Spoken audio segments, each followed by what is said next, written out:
विश्वास और धैर्य उनके दर्शन के आधार स्तंभ है।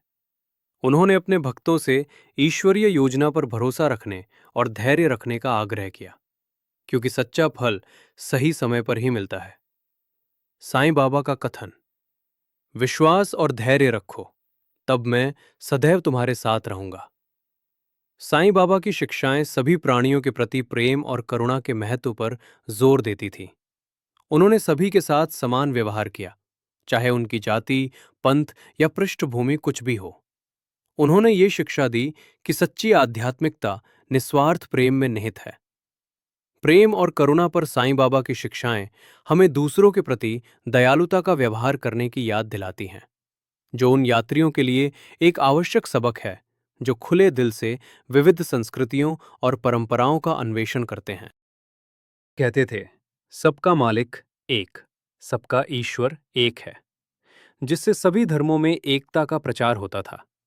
वे दयालुता और दान के कार्यों को प्रोत्साहित करते थे और इस बात पर जोर देते थे कि दूसरों की सेवा करना ईश्वर की सेवा है। साईं बाबा की सेवा की शिक्षाएं भक्तों को जरूरतमंदों की मदद करने के लिए प्रेरित करती हैं। कई यात्री सेवा करने, मुफ्त भोजन वितरण और सहायता कार्यक्रमों में योगदान देने के लिए शिरडी साईं बाबा मंदिर आते हैं।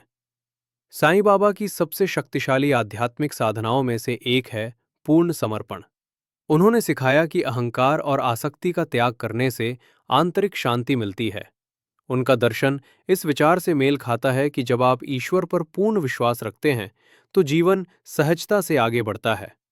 यात्रियों के लिए यात्रा के प्रति समर्पण, चाहे वो तीर्थ यात्रा के माध्यम से हो या आत्म खोज की यात्रा के माध्यम से, परिवर्तनकारी अनुभवों की ओर ले जा सकता है। पवित्र नगरी शिरडी एक ऐसा वातावरण प्रदान करती है जहां पर्यटक अपनी चिंताओं को त्याग कर शांति को अपना सकते हैं। क्षमा और विनम्रता के प्रबल समर्थक थे। शिरडी साईं बाबा की क्षमा संबंधी शिक्षाएं हमें याद दिलाती हैं कि क्रोध को अपने अंदर समेटे रखने से आत्मा पर बोझ बढ़ता है। उन्होंने लोगों को द्वेष त्यागने और विनम्रता का अभ्यास करने के लिए प्रोत्साहित किया, क्योंकि उनका मानना था कि विनम्र हृदय आध्यात्मिक विकास का द्वार है। साईं बाबा ने धार्मिक सद्भाव का उपदेश दिया और इस बात पर जोर दिया कि सभी मार्ग एक ही ईश्वरीय सत्य की ओर ले जाते हैं। उन्होंने हिंदू और इस्लाम दोनों धर्मों की शिक्षाओं को अपने जीवन में शामिल किया और ये सिद्ध किया कि आध्यात्मिकता धार्मिक सीमाओं से परे है। एकता का उनका संदेश शिरडी में स्पष्ट दिखाई देता है, जहां हिंदू मंदिर और मुस्लिम तीर्थस्थल एक साथ स्थित हैं और विभिन्न धर्मों के भक्तों को आकर्षित करते हैं।